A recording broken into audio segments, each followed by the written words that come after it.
વડોદરાના આજવા સરોવરના 62 દરવાજા ખોલાયા છે। જળ સપાટી 211.30 ફૂટ થતાં જ તમામ 62 દરવાજા ખોલાયા છે। આજવા સરોવરનું પાણી વિશ્વામિત્રી નદીમાં છોડાયું છે। જળ સપાટી 211 ફૂટે પહોંચ્યા બાદ દરવાજા બંધ થશે। વડોદરાને પૂરથી બચાવવા તંત્રનું આગોતરું આયોજન હોવાનું હાલમાં સામે આવી રહ્યું છે। આજવા સરોવરના 62 દરવાજા ખોલાયા છે।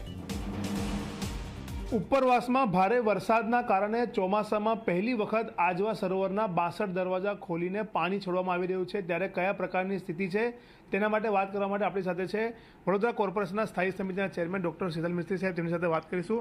મિસ્ત્રી સાહેબ, શું કહેશો, પહેલી વખત ચોમાસામાં આજવા સરોવરના 62 દરવાજા ખોલવામાં આવ્યા છે, કેમ ખોલવાની જરૂર પડી અને કેવો વરસાદ છે ઉપરવાસમાં?